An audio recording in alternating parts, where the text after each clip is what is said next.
नमस्ते, जय हिंद दोस्तों। वर्दी वाले देख रहे हैं आप और मैं हूं ऋषिराज। वर्दी वाले के इस एपिसोड में हमारे मेहमान हैं ब्रिगेडियर तरुण मदान सर।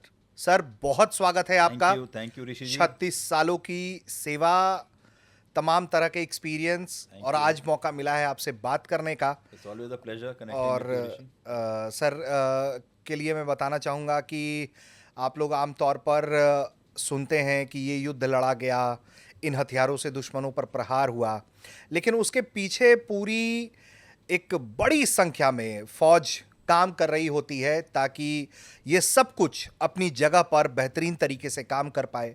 रिकॉनेंस का काम हो, हथियारों के मोबिलाइजेशन का काम हो, हथियार बेहतर तरीके से काम कर सके उसका काम हो, सारी कुछ में भूमिका फौज की बहुत बड़ी संख्या में लोगों की रहती है।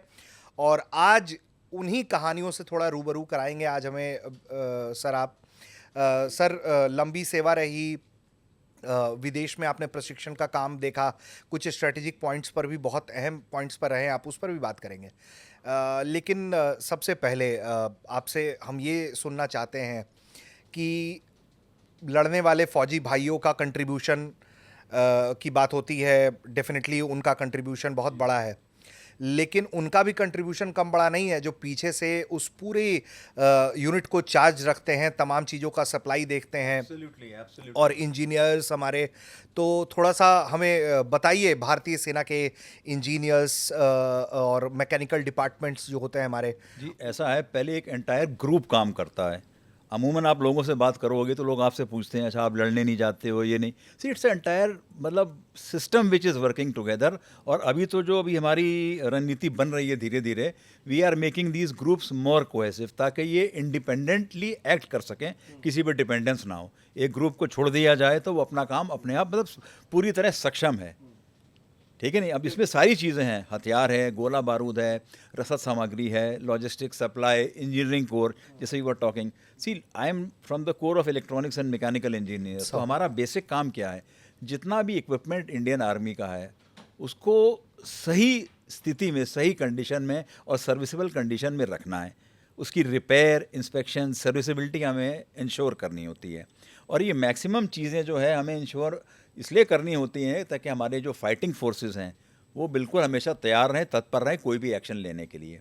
इसके साथ साथ जब युद्ध चल रहा होता है तभी युद्ध के दौरान कई इक्विपमेंट ख़राब होता रहता है या उसको नुकसान पहुंचता है, तो हम कितना इक्विपमेंट वापस उसको रिपेयर करके युद्ध जोन में या वॉर जोन में उसको वापस हम डाल सकते हैं, ये भी हमारी क्षमता, हमारी कैपेबिलिटी पे डिपेंड करता है। ये एनिमी अगर आपका इक्विपमेंट डिप्लीट कर देगा तो विदाउट इक्विपमेंट आपके पास कोई मतलब क्षमता नहीं बची है उसके। जी बिल्कुल। ठीक है नहीं। और अधिकतर देखो आप तो कई बार जो दुश्मन होता है वो आपकी लॉजिस्टिक्स को डिस्ट्रॉय करना चाहता है। लॉजिस्टिक्स डिस्ट्रॉय करना इसलिए चाहता है कि यार उसने आपकी लॉजिस्टिक लाइन या पीछे से सप्लाई लाइन काट दी तो बेचारे जो आगे लड़ने वाले हैं वो तो वैसे ही मारे जाएंगे। कितनी देर तक वो होल्ड कर पाएंगे जब उनको गोला बारूद, रसद सामग्री, सब ये चीज़ें नहीं मिलेंगी। तो एक उनका टाइम फ्रेम है, उतने टाइम फ्रेम तक वो होल्ड कर पाएंगे, उसके बियॉन्ड वो होल्ड नहीं कर पाएंगे। So there lies the importance of all these elements, you know. Like मैं छोटा सा एक एग्जांपल दे रहा हूँ, जैसे मानिए कि एक ब्रिगेड ग्रुप काम कर रहा है। अब उस ब्रिगेड ग्रुप में सारे एलिमेंट होंगे, फाइटिंग एलिमेंट्स तो होंगे ही होंगे, जो इन्फेंट्री है, आर्टिलरी का सपोर्ट होगा, है ना, एयर डिफेंस भी मिल सकती है उनको, कोई आर्मर्ड रेजिमेंट या कोई आर्मर्ड एलिमेंट होगा उनके पास, कुछ ना कुछ होगा। तो अब जब आप लॉजिस्टिक्स की बात करेंगे तो आपके पास ये जैसे कोर ऑफ ईएमई से हूँ मैं, वो आएगा, एएससी वाले आएंगे, ऑर्डिनेंस की कोई प्लेटून होगी। इस तरीके से सारी जो चीज़ें मिलजुल के बनती हैं तब एक पूरा एक कोहेसिव फाइटिंग ग्रुप बनता है। एक मोटा मोटा मैंने समझाया है, वैसे तो it's a very long subject और बहुत टाइम लग जाएगा इसको आपको समझाने में। So that is how generally that we function. ठीक है। तो सर, ये चूंकि हम इनकी भूमिका के बारे में बात कर रहे हैं और आप बता रहे हैं, तो इसमें जो सबसे बड़ी बात है जो हमारे दर्शकों को भी हम बताना चाहेंगे कि आम तौर पर जो लोग हैं वो ये सोच के जाते हैं कि मैं फ़ौज में जाऊंगा तो हमें युद्ध लड़ने को मिलेगा, हमें बंदूक चलाने को मिलेगी। तो सबको मिलता ही है। बिल्कुल। तो ये तो ट्रेनिंग प्रोसेस के टाइम पे आपको वैसे भी बैटल रेडी रहना होता है। ऐसा है। हाँ। फर्स्टली जैसे हम कहते हैं हम क्राफ्ट्समैन हैं, फॉर एग्जांपल हम कहते हैं हम सोल्जर क्राफ्ट्समैन हैं, कि हम पहले सोल्जर हैं। जहाँ कहीं अपनी पोजीशन में कैंप में हम बैठे हुए हैं, हमको कोई डिफेंड करने के लिए कोई अगला आदमी नहीं आएगा, हमें अपना डिफेंस खुद करना है। और किसी कारणवश अगर दुश्मन का अटैक वहाँ आता है तो उसको भी रिपल्स करना हमारी अपनी जिम्मेवारी है। तो आपके पास बेसिकली 2 ज़िम्मेदारियाँ हाँ, हैं 2 कि जिम्मेवारियाँ हैं, ठीक है नहीं? तो वी आर सोल्जर फर्स्ट, और बेसिक ट्रेनिंग सबकी वही होती है, उसमें कोई फ़र्क नहीं है।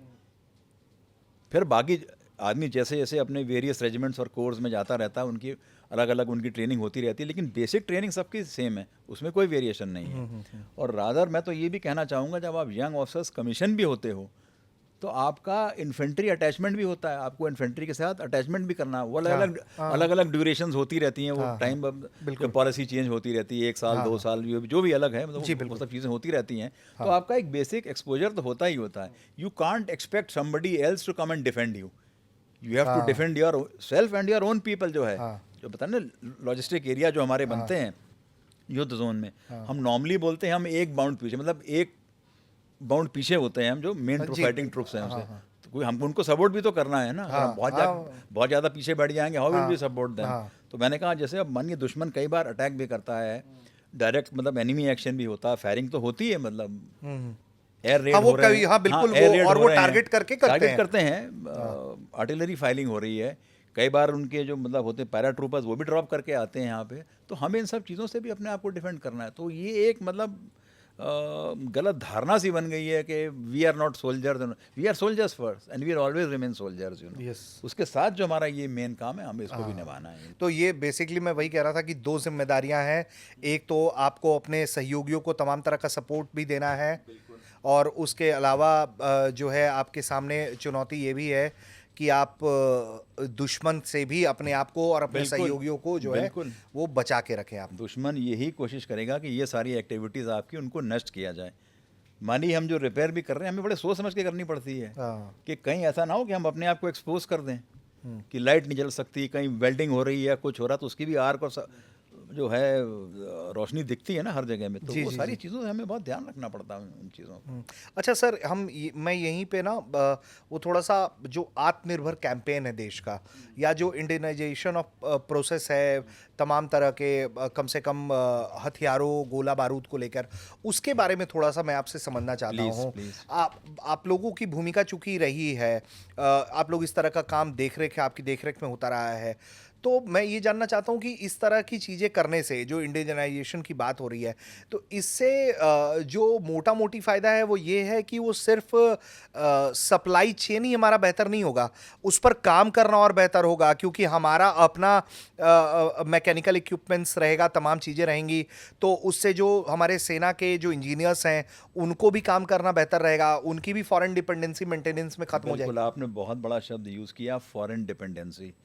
टिल नाउ टिल नाउ मतलब पहले की बात कर रहा हूँ, we were dependent on the foreign suppliers. और देखिए कई चीज़ें मार्केट में, पहली बात तो ऐसे नहीं कि मार्केट खुली पड़ी है, आपके बाज़ार में कोई नमक का पैकेट लेने गए हैं, आपने लिया और ख़रीद के लिया है। हाँ, उदाहरण दे रहा हूँ, आपको माइंस चाहिए। अब आपका फॉरेन सप्लायर भी कहता है, साहब आपको इतने हज़ार या इतने लाख माइंस चाहिए, मुझे 6 महीने लगेंगे इसको बनाने में, आपकी ज़रूरत अभी है। You can't stock everything, you know. हाँ, if it is your home production, you can increase the yes, production. Yes, yes. मैं एक बड़ा मतलब सिंपल सा एग्जांपल दे रहा हूँ। मानिए कोई आपकी फैक्ट्री है, वो साइकिल की वो फ्रेम बना रही है, हाँ, आपने उसको मॉडिफाई करा, बोला आप जो है राइफल की बैरल बनाओगे, तो दैट इज़ पॉसिबल, हाँ, वो किया जा सकता है। एग्ज़ैक्टली। लेकिन अगर आपके पास वो साइकिल बनाने वाली फैक्ट्री ही नहीं है, हाँ, तो व्हाट कैन यू एक्सपेक्ट? ठीक है नहीं, पहली चीज़ तो dependence has to be reduce, then foreign exchange, then the timely supply of items, then a majority of the foreign suppliers वो आपको अपनी पूरी टेक्नोलॉजी देते ही नहीं हैं।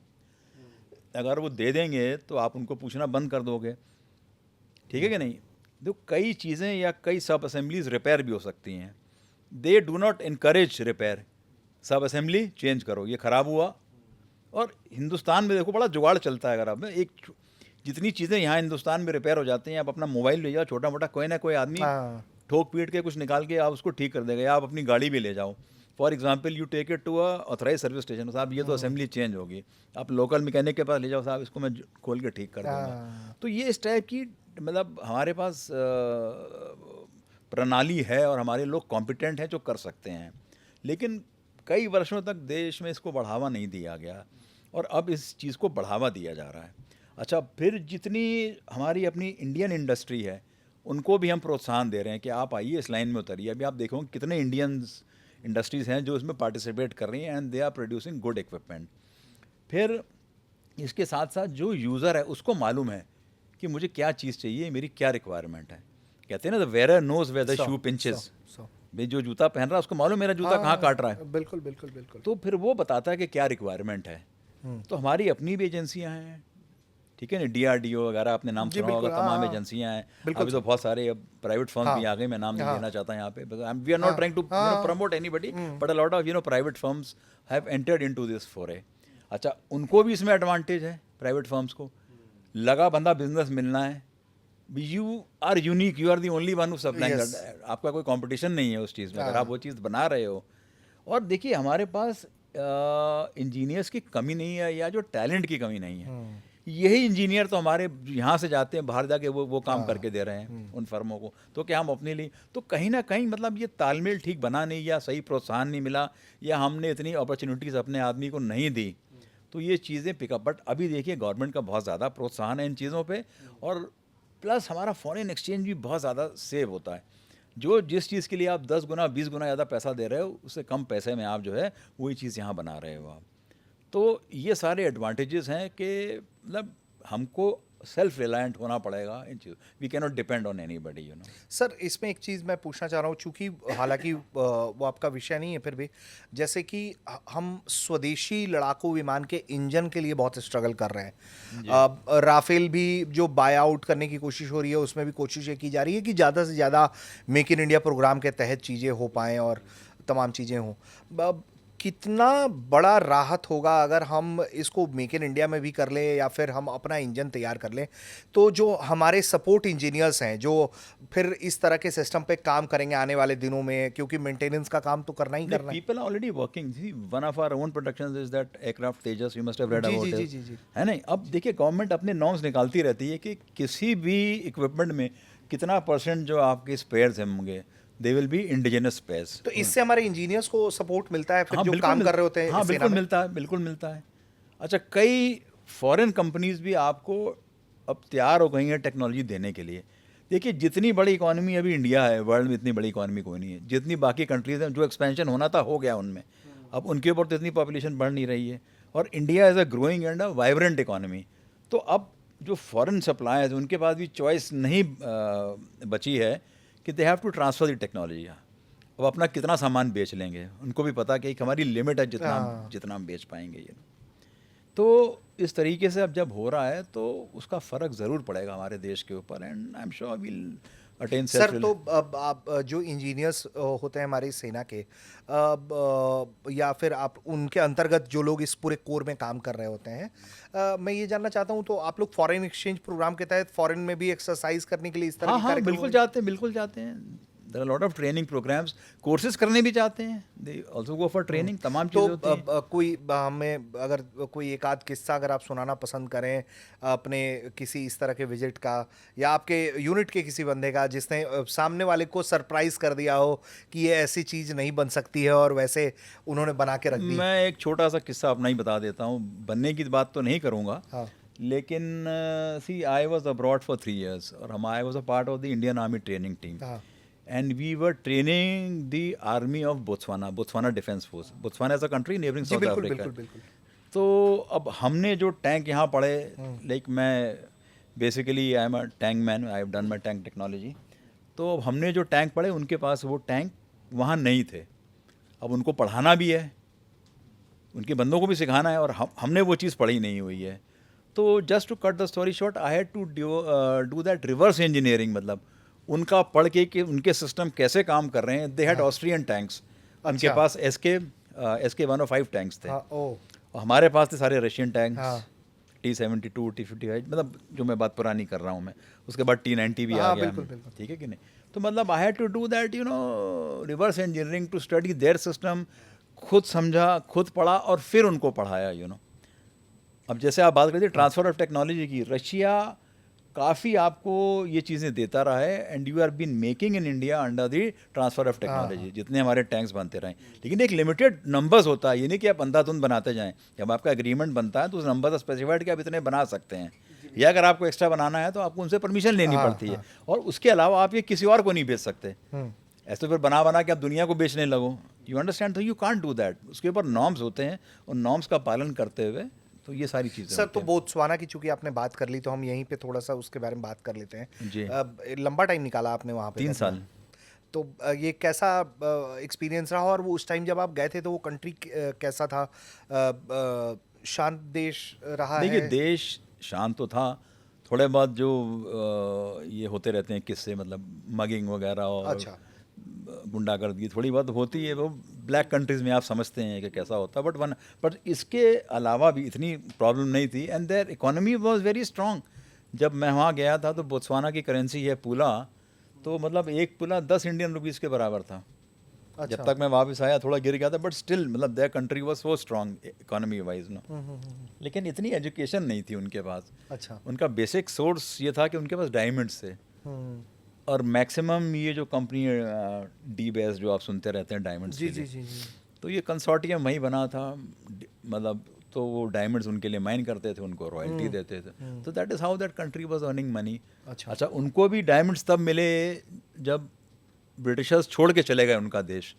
अगर उसके पहले मिल गए होते तो शायद वो छोड़ के ना जाते। एग्जैक्टली। ठीक है क्या नहीं, तो सडनली मतलब वहाँ पे मजाकिया वाकयात भी घूमता है। The country suddenly move from bullock carts to Mercedes and all those kind of Toyota करो, तो इतना ज़्यादा ट्रांजिशन हुआ है, बिल्कुल बिल्कुल। And it was a very fast transition. और due to of that diamond thing. हाँ हाँ, मतलब इकोनॉमी इतनी अच्छा, वहाँ की गवर्नमेंट बहुत ज़्यादा, मतलब इतने आदमी नहीं है, प्रोत्साहन भी बहुत देती है कि आप जाइए, पढ़िए, बाहर के देशों में जाइए, इंजीनियर बनिए, डॉक्टर बनिए, लेकिन थोड़ा लोग वहाँ सुस्ती दिखा देते हैं, इतना ज़्यादा इंटरेस्टेड नहीं होते सेना पढ़ने का में। माइंडसेट कैसा था जब आप गए थे? तो मतलब नहीं, उनको देखो इतने ज़्यादा चैलेंजेस नहीं थे। अच्छा। दो चार जो उनके नेबर्स थे थोड़ा बहुत छुटपुट, और उनके लिए उनके challenges were basically their forest reserves और वाइल्ड लाइफ और इस सब टाइप की चीज़ें, मतलब बहुत ज़्यादा उनको, जैसे हमें चैलेंजेस हैं कि हमारे हाँ, नेबर्स हम हमें, तो। हाँ, बिल्कुल घिरे हुए हैं सब तरफ से, हाँ हाँ इस टाइप के चैलेंजेस नहीं थे। थोड़े बहुत चैलेंजेस थे, हाँ। छोटी मोटी स्किमरेश होती रहती थी, बट ऐसा कुछ नहीं था कि they were very worried, but still they wanted to expand, modernise, learn कि क्या हो रहा है दुनिया में, कैसे करना है, तो that's the reason we were there. Okay. तो सर, बोत्सवाना से हम आगे की बात करें, थोड़ा हम आपके थोड़े और रोल्स पे बात करते हैं। ये टैंक पे भी मैं बात करना चाहता हूँ। तो अगर चूंकि टैंक्स के को लेकर अगर हम बात कर ले आपसे अभी, फिर हम थोड़ा सा आपके जामनगर डेज के बारे में भी बात करेंगे। जी जी। टैंक्स बहुत इम्पोर्टेंट रोल है। एरिया कंट्रोल लेने जाना है तो आपको टैंक्स के साथ मार्च करना पड़ता है, तमाम चीज़ें करनी पड़ती हैं। See it is the fire power of a tank and the mobility, जिस स्पीड से जो आपकी मतलब इन्फेंट्री है, जो आपकी पैदल सेना है, जिस स्पीड में वो पहुंचेगी, आपके टैंक वाले जल्दी पहुंच जाएंगे।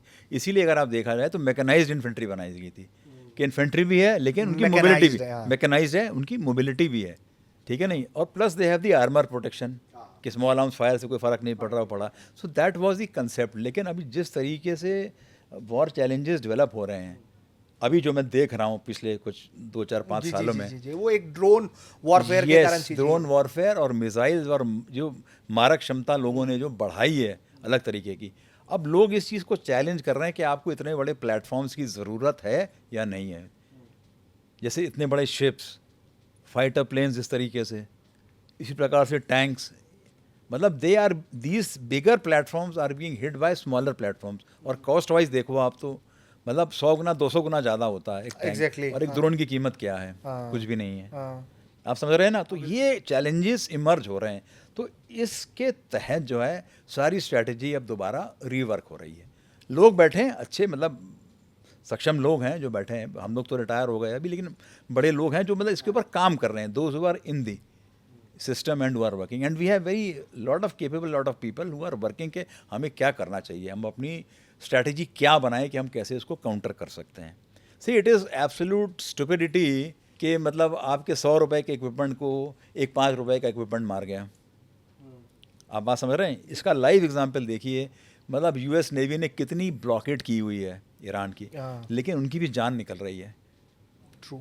अब 3 3 4 4 बैटल ग्रुप वहाँ लगे हुए हैं उनके एयरक्राफ्ट कैरियर और ये, लेकिन उनकी भी जान निकल रही है कि हल्का सा भी हुआ तो हमारा उनका नुकसान तो कम होगा ईरान वालों का, लेकिन जो हमारा नुकसान वो ज़्यादा, मतलब दैट विल बी 1000 टाइम्स, तो ये एक सारी चीज़ों के ऊपर रीथिंक हो रहा है। मैं किसी प्लेटफॉर्म की क्षमता को नीचे करने नहीं, की नहीं, नहीं। उनकी अपनी ज़रूरत है, रिक्वायर्ड, बट किस लेवल पे, किस लेवल पे, और क्या और कितना बनाना चाहिए, देखिए ईरान के पास इस टाइप की अभी मतलब एयर पावर इतना नहीं है या नेवल पावर भी कम है, मैं ये नहीं कहूँगा कि नहीं है लेकिन कम है, बट दे हैव शायद class developed drone. Other types of platforms जो इफेक्टिवली काउंटर कर रहे हैं। सी माइंस लगा दिए, ये करा दिए, सी ड्रोन बना दिए, और उनका प्रोडक्शन कितना इजी है, कॉस्ट कम है, और वो मतलब आपके लिए न्यूसेंस मचा के रखा हुआ है। मतलब एक कॉमन, अगर मैं भाषा में कहूँ कि एक बहुत बड़ा मतलब बाहुबली है, उसके पास ढेर सारे हथियार हैं और ढेर सारे पहरेदार हैं, लेकिन वो इर्द गिर्द घिरा हुआ है, लोग उसके घर पे पत्थर ही मारते जा रहे हैं। तो you just relate the comparison कि क्या है मतलब। नहीं तो वो टैंक्स की बात चूंकि हम कर रहे थे, हाँ। तो पहले तो मुझे ये बताइए कि आपका कोई पसंदीदा टैंक है जो आपको लगा कि यार इससे बेहतर क्या ही हो सकता नहीं है? नहीं, देखिए दुनिया में अलग अलग प्लेटफॉर्म्स आते रहते हैं, हर एक की अपनी एक क्षमता है, ठीक है नहीं। जैसे कि अगर आप कोई टैंक नेम करना चाहेंगे जो बहुत अच्छी क्वालिटी का टैंक हो। नहीं, Indian tanks T90 is a very good tank, इसमें कोई कमी नहीं है। रशियन टैंक्स कैसे होते हैं? बहुत अच्छे टैंक्स है रशियन टैंक्स भी, वेरी गुड टैंक्स। अच्छा। अच्छा, लेकिन अब चक्कर ये है ना कि आप एक 100% कोई प्लेटफॉर्म नहीं बना सकते। कई लोगों ने ये भी गलती करी कि इसका ये अच्छा ले लिया, उसका ये अच्छा ले लिया और सबको मैं इंटीग्रेट करूँगा, वो फिर फेलियर हो जाता है। कहीं ना कहीं कोई ना कोई चीज़ के लिए आपको कॉम्प्रोमाइज़ करना ही पड़ेगा फिर। ठीक है नहीं। अगर आप सोचो कि मैं नॉर्मली टैंक में 3 बंदे बैठते हैं, मैं 4 बैठाऊंगा, तो आपका साइज़ बढ़ जाएगा। आपको फायर पावर बढ़ाना, उसमें अगर आपको एमिनेशन ज़्यादा रखना तो भी आपका साइज़ बढ़ेगा। अगर आप उसका साइज़ कम, मैं एक सिंपल एग्जांपल दे रहा हूँ कि हमारी जो जनता है, जो सुनने वाली, उनको समझ में आ जाए, ठीक है नहीं। आपको ऑटोमेटिक वो चाहिए लोडर, तो हो सकता है आपके आदमी उसमें कम भी बैठे, सिर्फ एक ड्राइवर, एक गनर ही बैठे हैं। तो ये सारी चीज़ों में you have to compromise, you have to weigh out कि मुझे क्या चाहिए और क्या, पर it is also has to be cost effective. मुझे चाहिए तो फलाना, लेकिन मेरी उतनी क्षमता नहीं है। मुझे आज मर्सिडीज़ गाड़ी चाहिए, लेकिन मेरी क्षमता नहीं है। I can afford to buy only a Maruti, तो मैं मारुति ही खरीदूंगा ना। Maybe in Maruti I will buy a little higher edge platform. तो this a common example that I am trying to give you, कि मतलब उस पर डिपेंड करता है कि क्या है। और देखिए टेक्नोलॉजी हमेशा एक्सपेंडिंग है, आप कभी नहीं कह सकते कि आज मैंने ले लिया और ये अच्छा 4 साल बाद अच्छा नहीं आएगा। जैसे वो कहते हैं ना मजाक में कि बीबी और मोबाइल हमेशा बाद में लिया होता, तो मतलब कोई ना कोई नया प्लेटफॉर्म, कोई ना कोई नई चीज़ निकलती ही रहेगी, कुछ नया एडिशन होता ही रहेगा, ठीक है नहीं। आज से जब 30 साल पहले जब ये आए थे कॉर्डलेस फ़ोन, तो लोगों ने बहुत बड़ी अचीवमेंट होगी, कॉर्डलेस फ़ोन आ गए।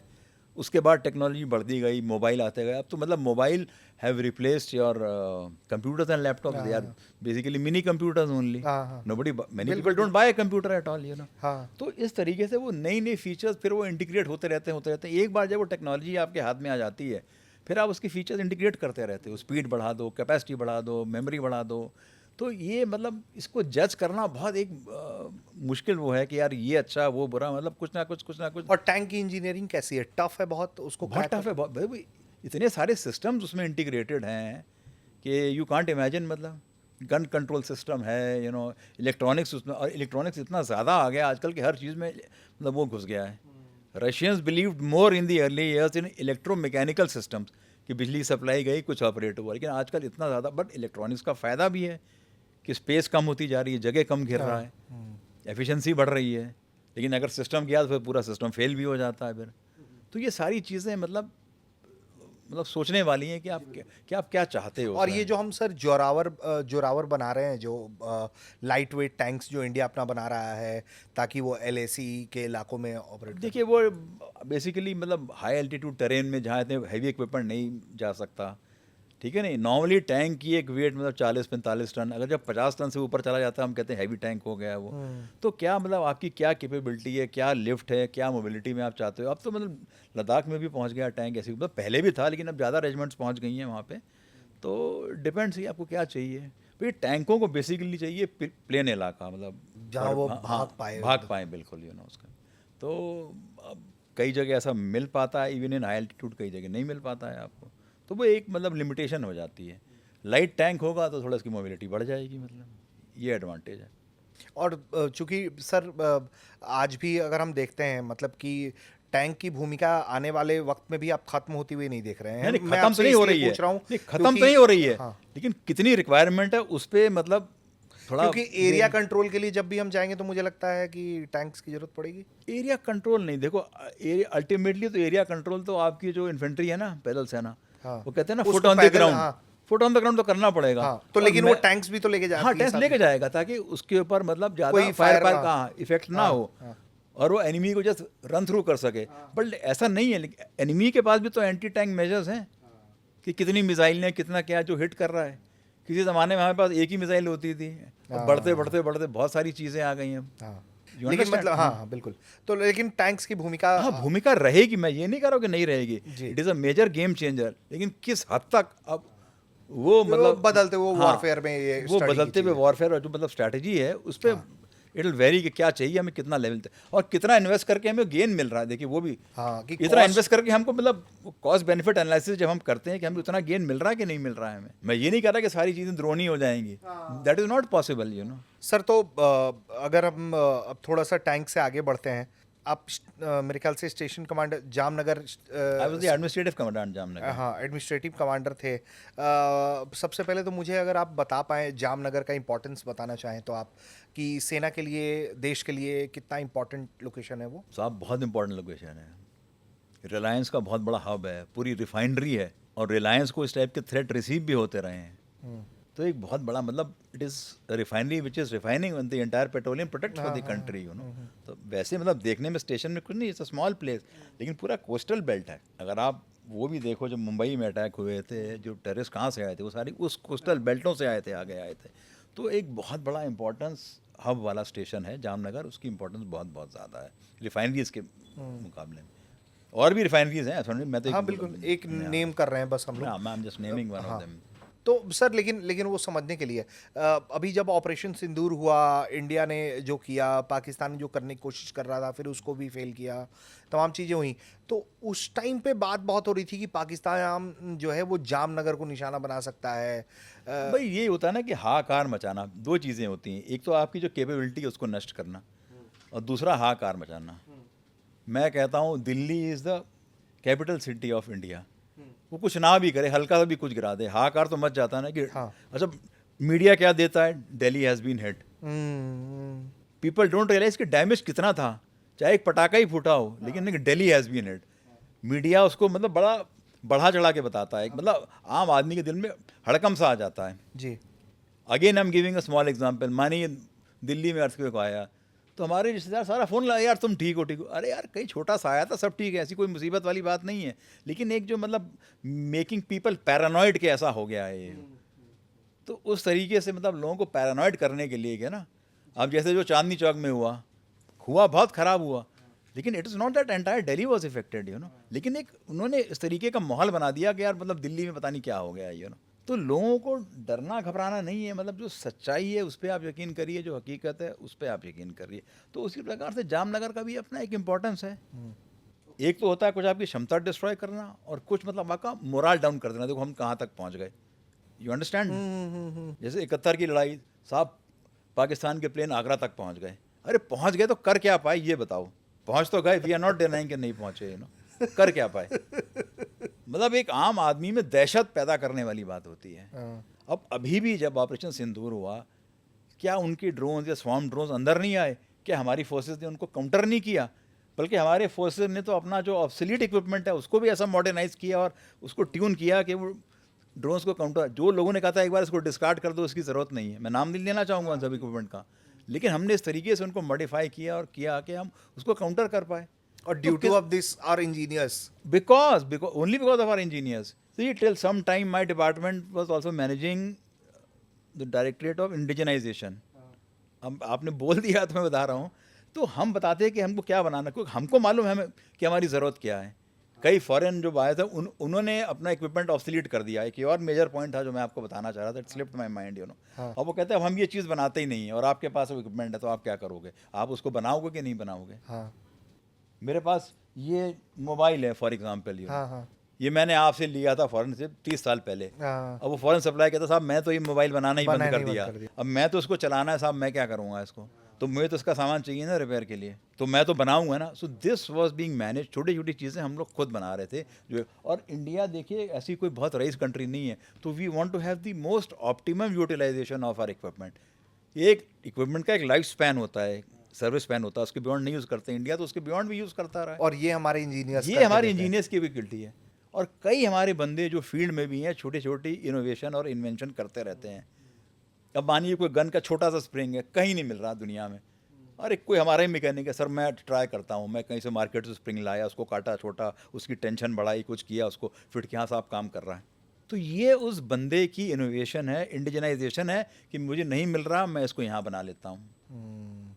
अब जैसे एक और उदाहरण दे रहा हूँ, हमारे पास बहुत पुराने रॉकेट लॉन्चर्स थे, मल्टी बैरल, उसके स्पार्क प्लग नहीं मिलते थे साहब। तो अब क्या करूँ साहब, रशियन इक्विपमेंट है, रशिया बोलता हम तो साहब नहीं बनाते, अब इसको हम क्या करेंगे। अच्छा। हमने किसी को दिल्ली में पकड़ा, लोकल वोकल साहब कि भाई हमारे लिए बनाओगे, उसको समझाया हमारी क्या रिक्वायरमेंट है, हाँ, कैसे हाँ, करोगे, ये करोगे, साहब बनाओ। अब ओरिजिनल स्पार्क प्लग चलता था 2 साल 2.5 साल, ये चलते थे 6 महीने, लेकिन चल तो रहे हैं ना। हाँ। इसकी रादर हाँ, देन एक हाँ। इक्विपमेंट आपका खड़ा हो गया है और उससे वो बेहतर है कि वो ऑपरेशनल मोड में है। ऑपरेशन हो जाए, ठीक है हम 6 महीने में बदली कर देंगे, हाँ। लेकिन काम तो कर रहा है ना वो equipment. So there lies the ingenuity of these technicians, जो ऑन ग्राउंड काम कर रहे हैं, जो देख रहे हैं और वो समाधान खुद ही खोज रहे हैं। जो बाहर का आदमी, कोई जो सिविलियन है, वो उसको अप्रिशिएट नहीं कर सकता कि यार क्या है। कई बार हमें सिविल पार्टनरशिप करनी पड़ती है, हमारे पास उस टाइप की मशीनें नहीं होती हैं, या हाँ। नहीं है, या उस टाइप का हमारे पास मतलब हाँ, ठीक है। इंफ्रास्ट्रक्चर नहीं हाँ। है कि हम बना, तो जी। हम अपना समाधान लेके जाते हैं, यार तू यार ये कर सकता है, तू ऐसे बना सकता है, इसको ऐसे मोड़ ले, ऐसे तोड़ ले, इस माइल्ड स्टील का इतने mm, इतने थिकनेस, इतना रेंज, हमें ये चाहिए। तो वो टेक्निकल पैरामीटर्स और स्पेसिफिकेशन हम दे देते हैं इंडस्ट्री को, यार हमें ये चाहिए। फिर ऐसा नहीं होता कि बना और हमने उसको लगा लिया, वो उसकी ट्रायल और टेस्टिंग भी होती है, हम रिस्क नहीं लेते हैं इस तरीके से। Okay. Anything which is made, it is trial tested approved, तब हम कहते हैं yes we can introduce this into service. ये मोटी मोटी ये बहुत लंबी प्रक्रिया है, मतलब इस तरीके से मैं तो बात करूंगा, I can talk to you for days, you know, लेकिन एक मोटी मोटी प्रक्रिया मैं आपको बता रहा हूँ कि इस तरीके से हम काम करते हैं। हाँ। ट्रायल टेस्टेड, इवेल्युएटेड, और तब यू नो, जिसको हम बोलते हैं ना रिलायबिलिटी ट्रायल्स, मेंटेनेबिलिटी ट्रायल्स, तमाम हाँ। टाइप के ट्रायल्स होते हैं। और अभी बीच में सर जब कुछ बहुत पुराने टैंक्स की ओवरहॉलिंग हुई थी दिल्ली में, तो वो खूब चर्चा में रही वो, और दैट टाइम मुझे लगता है कि बहुत लोगों को मालूम चला होगा कि भाई हमारे जो सेना के इंजीनियर्स हैं वो क्या कमाल की चीज़ करते हैं कि भाई दिल्ली में भी जो करते हैं, और भी जगह हैं, हाँ, मतलब ओवरहॉलिंग के हाँ, बहुत सारे प्लेसेस हैं, बहुत सारे places लेकिन हैं। मतलब वो एक आप जैसे बात कर रहे थे एक बार नए इक्विपमेंट की, तो मैं ये पॉइंट उसमें और ऐड करना चाहता हूँ हाँ। कि मैं यार ये फला इक्विपमेंट खरीद तो रहा हूँ, बहुत अच्छा है, but is it easily maintainable और नॉट, ये भी बहुत बड़ा फैक्टर है। हाँ। मैंने ले तो लिया, लेकिन मैं उसको मेंटेन नहीं कर पा रहा हूँ, या मेरी क्षमता नहीं है, या मेरे पास पैसे नहीं है, या उसकी टेक्नोलॉजी ऐसी है, it is not easy to you know intervene in that equipment, तो मैं उसको लेना चाहूँगा नहीं। मेरी ख्वाहिश तो है मैं वो ले लूँ, लेकिन क्या उसकी सर मेंटेनेबिलिटी है। इसी पॉइंट ऑफ टाइम पे अब मैं एक और पॉइंट ऐड करना चाहूँगा जिसको आप बेहतर बताइएगा। F-35 बहुत ऑफर होता है इंडिया को अमेरिका की तरफ से, लेकिन इंडिया अभी नहीं ले रहा है, कोई स्टांस भी नहीं है उस पर। मैं उस दूसरे हिस्से पे जाना चाहूँगा कि उसको लेकर जो एक्सपर्ट हैं फील्ड के, वो ये कहते हैं कि यार उसका रखरखाव भी बड़ा खर्चीला है, वो आपको टेक्नोलॉजी देगा नहीं, और इतने महंगे जेट लेकर लेने क्यों हैं फिर आपको। अब देखिए ये चीज़ें, मतलब मैं I am not fully in picture, तो I can not know answer, but then मैंने बताया ना, ये सारे जब इवैल्यूएशन किए जाते हैं कि क्या कीमत है, क्या रिजल्ट मिल रहा है, क्या मेंटेनेबिलिटी है, क्या हमें वो टेक्नोलॉजी दे रहा है उसको मेंटेन करने के लिए। अच्छा, नॉर्मली क्या करते हैं, एक बार सामान बेचना आसान होता है, लोग उसके मेंटेनेंस। हाँ स्पेयर बहुत हाई कर देते हैं, तो वो भी बहुत बड़ा फैक्टर होता है। Again I give you a simple example, आप एक मोबाइल खरीदते हो 25,000 में, उसका खाली स्क्रीन लगाने जाओगे तो साहब 5,000 रुपये लूँगा। तो आप कॉस्ट रेशियो एनालाइज करो, उसका क्या इंडिविजुअल पार्ट लेके आप वो mobile, can you make that mobile in 25,000? You can not, you know. तो ये एक बहुत बड़ा फैक्टर होता है, सामान बेचना आसान होता है, और कई लोग ये लालच भी आपको दे देते हैं कि आपको सामान सस्ते में बेच देंगे, फिर आपको हुक कर लेंगे, देन यू आर स्ट्रक कि आपको सामान कराओ मेंटेन। हाँ, अब उसको तुम मेंटेन कराओ। Like I am again, you know, मैं छोटे छोटे एग्जाम्पल्स इसलिए कोट करता हूँ कि मतलब आपके जो व्यूअर्स हैं उनको समझ में आ जाए। लाइक जैसे आप बात कर रहे थे ओवरऑल की, now when I was in Botswana, the German team was overhauling the Mercedes Benz trucks for that army totally free of cost. अब आप पूछेंगे साहब फ्री ऑफ कॉस्ट उनका क्या मतलब, वो क्यों कर रहे हैं? मतलब जर्मन टीम साथ में काम कर रही है, उनका सामान फ्री में उनको होल्ड करके दे रही है। जर्मन टीम ने कॉन्ट्रैक्ट कर लिया था कि अगले 10 से 15 साल सारे स्पेयर आप हमसे ही लेंगे, आप कहीं और से स्पेयर नहीं ले सकते। तो उनके सारे ट्रक्स उन्होंने ओवरऑल और अपग्रेड करके दे दिए। So you realise where the logic lies now. अब देखिए दुनिया में भी जो खेल चल रहा है, जो पॉलिटिक्स, जो वॉर्स चल रहे हैं, उसमें भी बहुत बड़ी बड़ी मतलब हाँ, वो तो सर रणनीतियाँ हैं, बिल्कुल है सर, ठीक है बिल्कुल नहीं? तो वो कहना मतलब everything what you appears on the face is not true.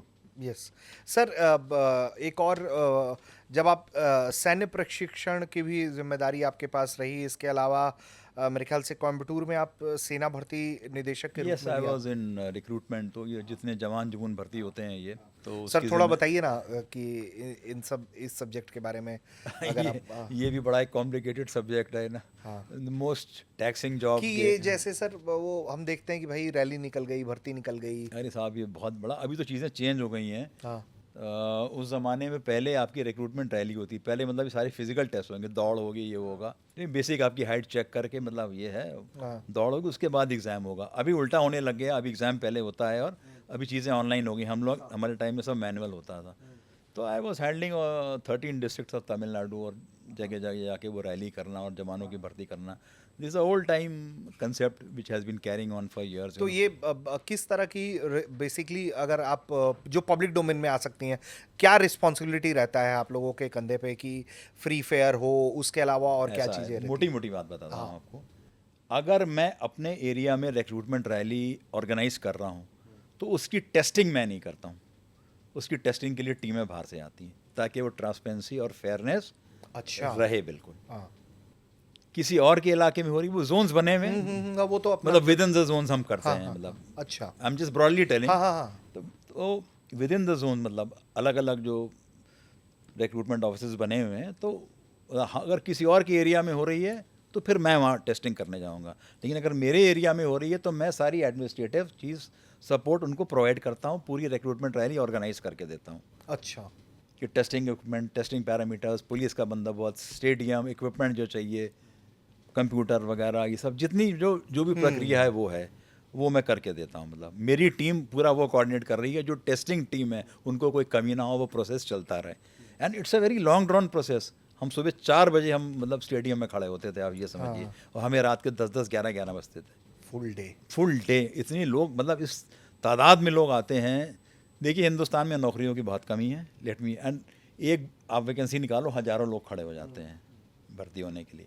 मतलब उनको कंट्रोल करना, we have to lot of times call for extra police force भैया इनको, क्योंकि हम उसमें नहीं पढ़ते, लॉ एंड ऑर्डर में हम नहीं पढ़ते, वो हमारा काम नहीं। वो लोकल पुलिस फोर्स जो है आप अपना टाई अप करते हो डिस्ट्रिक्ट कलेक्टर से, और जो पुलिस के SSP DIG वगैरह उनसे, वो कंट्रोल करते हैं। तो मतलब it is such a responsible thing कि आप जो कर रहे हैं, और सही आदमी, और ऐसा नहीं कि आप अपनी मनमानी कर सकते हो। At various stages these things are being checked. मैं उदाहरण दे रहा हूँ सिंपल सा, भाई किसी का कोई कैंडिडेट आ गया, आपने उसकी हाइट कम नोट कर ली, अरे जब वो आगे जाएगा तो दोबारा हाइट चेक होगी कि नहीं होगी उसकी। मानिए हाइट चाहिए 170 सेंटीमीटर, उसकी 168 है, आपने 2 बढ़ा के लिख दी, तो दोबारा ये सारे पैरामीटर्स जब तक वो ट्रेनिंग सेंटर में दोबारा रिपोर्ट नहीं करता, सारे पैरामीटर्स दोबारा चेक होते हैं। तो आप हेरा फेरी कर नहीं सकते इस तरीके की। ये लोगों के दिल में ना गलत धारणा बन गई है कैसा। और plus every entry is in the computer. अगर आप उसको छेड़ो जाता कि किसने कंप्यूटर में कब एंटर किया, क्यों छेड़ा, पहले रिकॉर्ड किया था और अगला रिकॉर्ड क्या है, सब आ जाएगा। सब आ जाएगा, और क्यों छेड़ा आपने।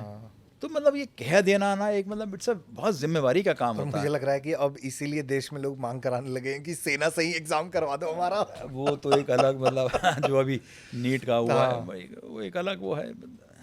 तो सर दो सवाल प्रोफेशन से, फिर उससे थोड़ा हम आगे बढ़ जाएंगे। अब तो पहला तो जब आप ट्रेनिंग एकेडमी में की भी जिम्मेदारी रही आपके पास, ट्रेनिंग सेंटर में ट्रेनिंग था। सेंटर आपके हाँ, पास रही। हाँ, ट्रेनिंग सेंटर में जैसे ट्रेनिंग बटालियन, हाँ। उसको हम बोलते हैं मिलिट्री ट्रेनिंग बटालियन। तो क्या करवाते थे सर आप? ऐसा है, जो नया रिक्रूट भर्ती होके आता है, हाँ from a civilian transforming him into a soldier, हाँ जो एक बेसिक ट्रेनिंग होती है 6 महीने की, मोटी जी मोटी जी बात। जी हाँ, जी हाँ।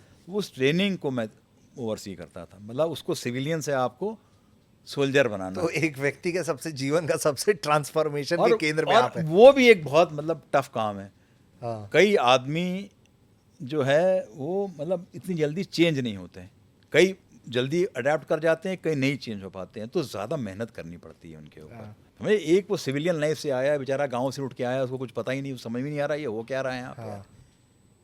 You understand? हाँ, For him हाँ। to adapt and to these circumstances at times becomes difficult, you know. And training naturally फौज की ट्रेनिंग है, कोई मतलब केक वॉक तो है नहीं। हाँ थोड़ा टफ तो है फिजिकली मतलब। तो जिसको हम बेसिक मिलिट्री ट्रेनिंग बोलते हैं ना, BMT, that I used to oversee.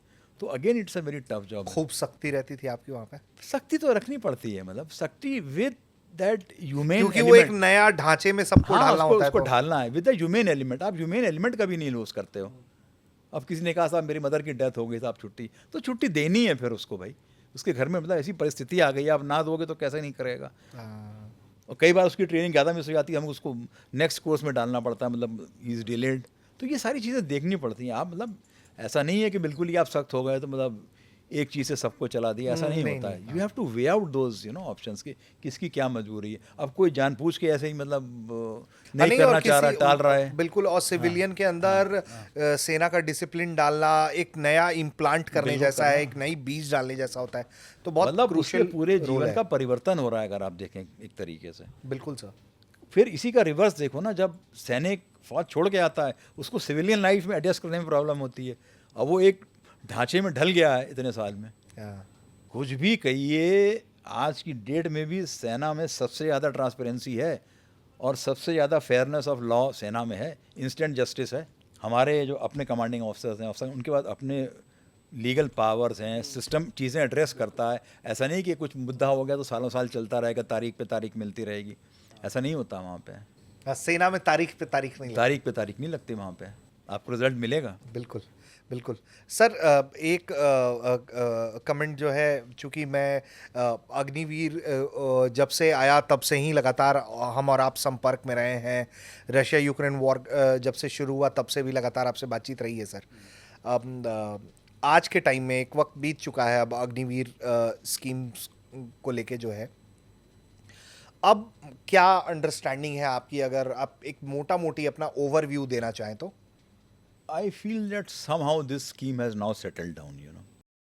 शुरू में जितनी वो एप्रीहेंशंस थी, कुछ प्लस माइनस, देखिए हर चीज़ का प्लस माइनस कुछ ना कुछ ज़रूर होता है। आप भी थोड़े से उसमें थे कि नहीं, एक नई चीज़ आती है तो आदमी अडेप्टेबिलिटी होती है, जो सालों से जो प्रक्रिया चलती आई है, हाँ, ठीक है कि नहीं। तो एक मतलब तो आई वुड से कि मतलब आदमी थोड़ा डाउट में था यार कि क्या होगा, ये सक्सेसफुल होगी नहीं सक्सेसफुल होगी, क्या होगा, लोग आएंगे नहीं आएंगे।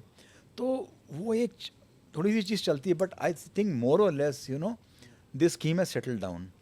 अच्छा, गवर्नमेंट ने भी काफ़ी इसके ऊपर वो उठाया प्रोत्साहन कि इनको पैरेलल जो ऑर्गेनाइजेशंस हैं इनमें भी एडजस्ट किया जाए। देखिए, एक आपको ट्रेंड सोल्जर मिल रहा है, जो आपकी सेंट्रल पुलिस ऑर्गेनाइजेशंस हैं और बाकी जो गवर्नमेंट की संस्थाएं हैं, जहां आपको एक डिसिप्लिन लॉट ऑफ पीपल चाहिए, अगर आप इनको वहां ऑब्जर्व कर रहे हो तो आदमी के दिमाग से फिर वो डाउट ख़त्म हो जाता है। देखिए, हर आदमी चाहता है कि मैं जब एक अपनी करियर पाथ चुनूँ, अपनी राह चुनूँ, तो मुझे उसमें प्रोग्रेशन मिलता रहे, हर दो चार साल में मेरे को भटकाव ना करना पड़े। ये एक हर आम आदमी के दिल में मतलब ये होता है यार कि यार ये ना कि हर 2 साल में I don't know what my future is tomorrow. तो अगर वो एक क्षमता गवर्नमेंट ने एड्रेस कर दी, आई थिंक ये एक बहुत बड़ा मुद्दा है जो उन्होंने एड्रेस किया है। और इस तरीके से अगर इनको पैरेलल अब्जॉर्प्शन मिलती रहती है बाकी स्ट्रीम्स में, देन आई डोंट थिंक। अच्छा, थोड़ा सा एक इसका एडवांटेज ये भी, अब थोड़ा कंपटीशन भी होगा कि everybody will try and do well, कि मैं उस परसेंटेज जो हमारी आ रही उसमें भी इन्होंने तो कुछ वेरिएशन किया, आई am not updated on that. हाँ। तो कि अगर मैं उस परसेंटेज में आ जाऊं, मतलब कि पहले तो कोई कंपटीशन था नहीं, भर्ती हो गए ठीक है भाई, अब तो चलना है 15-20 साल 25 साल जो हमें निकालने हैं हम निकालेंगे। लेकिन अब थोड़ी सी वो कॉम्पिटिटिव स्पिरिट भी आई है कि I have to do well, I have to perform well, ताकि मुझे रिटेन किया जाए। बिल्कुल, और उसके अलावा भी अदर एजेंसीज कह रही हैं कि हम हाँ अप्रिशिएट हाँ करेंगे हाँ, हम उनको लेंगे तो उनको भी एडवांटेज है। देखिए, उसका एक और फ़ायदा है, जो अदर एजेंसीज हैं उनका कॉस्ट ऑफ ट्रेनिंग कम होगा, हाँ, उनका जो time they have to waste on training वो कम होगा। मानो एक नेवी करके ही इज़ गॉन टू रेलवे, तो बेसिक डिसिप्लिन तो उसको पता है ना, वो तो नहीं सिखाना थोड़ी रेलवे का क्या कैसे डेकोरम होगा हाँ, उनका, क्या वो डेकोरम है, हाँ, कैसे कार्य करते हैं, वो उसको महीने 2 महीने 3 महीने में सिखा दिया जाएगा। पहले अगर उन्हें बंदा लिया साल भर सिखा रहे हैं तो वो सारा सिस्टम कम हो जाएगा। दोनों तरफ से देखिए एडवांटेज है। बिल्कुल सर। तो बिल्कुल लास्ट में एक सवाल, जो चूंकि आप भी अपने पोस्ट रिटायरमेंट डेज में हैं और जितना मैं देखता हूँ you love music, oh yes you yes, do a lot of music stuff, तो म्यूजिक के साथ साथ I also make my small little on own podcast also. मुझे मतलब एक वो है कि यार ये समाज थोड़ा सुधरे और समाज अच्छा बने। तो ये सर अब चूंकि देश में जिस तरीके के टर्मोइल्स की बात होती है, कुछ लोग कहते हैं कि भाई गृह युद्ध छिड़ सकता है, समाज के अंदर बंटवारा, कास्ट बंटवारा, रिलीजन बंटवारा, पोस्ट रिटायरमेंट एक फौजी कैसे सोसाइटी को बेहतर करने में कंट्रीब्यूट कर सकता है, क्या बहुत role- ज़्यादा, he is a discipline soldier जो समाज को बनाना है, बिल्डिंग ऑफ दी सोसाइटी। देखिए कॉर्पोरेट वर्ल्ड में मैं ये नहीं कह रहा हर एक की अपनी पर्सनल प्रायोरिटी है कि पैसे कमाने हैं क्या करना, बट एक सोल्जर जो है ना वो समाज को बहुत ज़्यादा बना सकता है।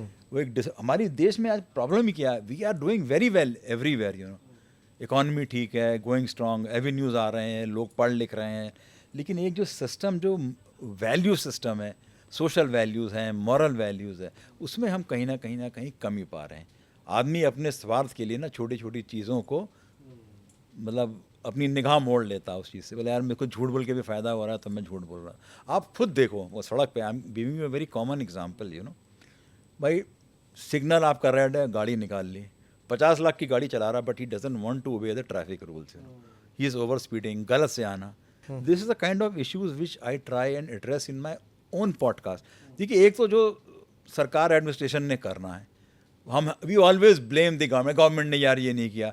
अरे जो आपके हाथ में आप वो तो कर लो ना कम से कम। भी मेरा ट्रैफिक तो मैं तो आई कैन मैनेज ना, अपना आस पड़ोस मैं तो साफ रख सकता हूँ ना, अपने जो नेबर्स हैं उनके साथ मैं अच्छा रह सकता हूँ, एक अच्छी भाई बंधुओं की गंदगी ना फैलाऊँ, ये काम ना करूँ, उल्टे ना से घर सबके आपको बहुत बेहतरीन साफ मिलेंगे, सड़कें गंदी मिलेंगी, वाई? क्या ये देश आपका घर नहीं है, ये समाज आपका घर नहीं है, इसको आप नहीं सुधार सकते? And why do you want to do something which you would not like others doing to you? अच्छा फिर ये भी बहुत बड़ी मुसीबत है कि मैं करूँ तो सही है और तुम करो तो वो गलत है। हाँ, तो this kind of a culture has to change. ये अगर हमारे में थोड़ा सा बदलाव आ जाए ना, आई थिंक इंडिया वापस सोने की चिड़िया, that is what I feel, you know. और हमारी देखिए आप समाज, हमारी जो धरोहर है, हमारा हेरिटेज इतना पुराना है और युगों युगों से मतलब लोगों ने अपनी बात, अपने वचन के लिए अपनी जान न्यौछावर कर दी। जो आप पढ़ते हो अपनी हेरिटेज, हाँ जी बिल्कुल। हाँ, हम तो वो भी नहीं मांग करेंगे आप जान दे दो, थोड़ा सा सुधार कर लो यार आप अपने। ये मतलब क्यों संभव नहीं है? इट रियली इट अर्क्स मी जब मैं ये चीज़ें छोटी छोटी देखता हूँ। मुझे तो कोई राह चलता आदमी अगर मतलब कुछ कागज़ भी फेंक दे तो मुझे बड़ी तकलीफ से होती है। आप ट्रेन में जा रहे हो या बस में जा रहे हो, मतलब नॉर्मल सिनेमा हॉल में अगर एक टिकट भी आराम से मिल रही है, लेकिन कोई आएगा धक्का मुक्की देते, यार क्या जुगाड़ है, मेरे को जानता है यार, मेरे को अपनी 4 टिकट दे दे पहले। Why can't you wait? Again I am giving an example of Botswana. See वहाँ हमें सैटरडे को एक हमारा डे ऑफ होता था, हम सारे अपने काम सैटरडे को करते थे, बैंक जाना है। I was standing in the Q of a bank, you know, and my account was in the Barclays bank at that time, the most prestigious bank. Suddenly मैं पीछे देखता हूँ, उनका chief of the defence staff मेरे पीछे खड़ा हुआ है। अब आप chief of the defence staff की अहमियत जानते हो, अगर हिंदुस्तान में यहाँ खड़ा हो जाए तो जनता तो बिल्कुल दाहिने बाएं हो जाए। I turn around, saw him, recognised him, wished him, and as normal courtesy जो हमारी हिंदुस्तानियों की होती है, हमने कहा सर आप आगे आ जाइए। कहता please don't spoil this system. Look at his words, he says please don't spoil the system. मैं यहीं खड़ा रहूँगा, मेरा नंबर आएगा तब मैं बैंक के काउंटर के आगे जाऊँगा। क्या उस आदमी की इतनी क्षमता नहीं थी? वो चाहता तो बैंक मैनेजर को उठा के खड़ा करा देता यहाँ 2 मिनट घर पे हो जाता, लेकिन वो आदमी नहीं गया आगे। ही पेशेंटली, और ये चीज़ मैंने वहाँ बड़ी देखी, एवरीबडी पेशेंस बहुत है, दे आर पेशेंटली वेटिंग। हिंदुस्तानियों में भी थोड़ा सा हाँ आना। अच्छा, ठहराव। इसके साथ साथ जो आदमी काम कर रहा है आपका पब्लिक सर्वेंट, वो भी करने की कोशिश कर रहा है। यहाँ थोड़ा कई बार ये भी गड़बड़ हो जाता है। A public servant eight many a times feels he is doing you a favour. वो आपका कुछ काम कर रहा है तो मतलब कुछ एहसान ही कर रहा है आपके ऊपर। ये थोड़ी मानसिकता सब तरफ से चेंज होने की ज़रूरत है। यही मेरा आग्रह है, यही मतलब आई ट्राई टू वर्क। अरे पैसा is not the only thing यार, भगवान रोटी है मतलब इज़्ज़त सामान की देता रहे, सरकार दे रही है पेंशन, यार काम चल रहा है, ठीक है। मर्सिडीज़ में नहीं घूम रहे, छोटी गाड़ी तो है, घूम तो रहे हैं ना। हाँ, तो मतलब महत्वाकांक्षाओं का तो कोई अंत नहीं है, यू नो। तो इस तरीके के अगर बदलाव आ जाएं, दिस मतलब मेरी I try to work towards. ऐसा नहीं कि बहुत महान व्यक्ति हूँ या, बट मैं छोटी कोशिश करता रहता हूँ कि कहीं ना कहीं अगर मेरी बात से मतलब 100 लोग भी प्रेरित हो जाएं तो हाँ, कहीं बिल्कुल, समाज बिल्कुल। बदले। 100 से कहीं वो 150 होगा, 200 बिल्कुल, होगा, बिल्कुल, ये होगा। कई बार मैं बोलता हूँ मतलब स्कूलों को, यार थोड़ा बुला लो मतलब बच्चों से बातचीत, बट ये सिस्टम ऐसा गड़बड़ हो गया कि कोई, अरे we give them enough you know lectures of moral science. हमें याद है हमारे स्कूल में हमेशा लास्ट पीरियड मॉरल साइंस का होता था। हाँ, जब बच्चे थक गए पढ़ के, अब मतलब हाँ। दिमाग कुछ अब्जॉर्व नहीं करेगा, तो मॉरल साइंस कुछ पढ़ा दिया, कुछ सीख ले ली कि यार ये सही, ये गलत, ये फलाना, ये टिमकाना। हाँ। तो अब कोशिश है साहब, देखिए कभी पता नहीं, शायद हमारे लाइफ स्पैन में हमें ये अचीव हो या ना हो या बाद में, बट कहीं ना कहीं तो बदलाव आना बहुत ज़रूरी है। बिल्कुल, बिल्कुल और सर। जब तक ये बदलाव नहीं आएगा, जो सारी चीज़ें आप बता रहे हो ना, जेंस ये फलाना, ये ढिमकना, वो, ये सारी चीज़ें, मतलब अपने स्वार्थ से हट के लोगों को काम करना पड़ेगा। जब तक ये नहीं होगा ना, एक ये सब, फिर क्या होता है, कोई किसी को उचका देगा और ये सारी चीज़ें होती रहेंगी। तो डिसिप्लिन लाने की जरूरत बिल्कुल, सी आई कैन प्राउडली से आई एम सेकुलर यार। I am a Hindu, born Hindu, Punjabi हूँ, पंजाबी भी बोलता हूँ, क्रिश्चियन स्कूल में पढ़ा तो वहाँ की जो प्रेयर है वो भी बोलता हूँ, मुझे आज तक याद है। आ father thou art in heaven, hallowed be thy name, thy kingdom come, thy will be done, याद है। 1.5 साल फौज में मस्जिद चलाई, मौलवी साहब ने कहा साहब फातिहा पढ़ लोगे, हमने कहा साहब फातिहा भी पढ़ लेंगे, बिस्मिल्लाहिर्रहमानिर्रहीम ला इल्ला बस ज़बानु शसाए मूसा कलीमुल्लाह मोहम्मद रसूलुल्लाह, रट गया। क्या नुकसान है?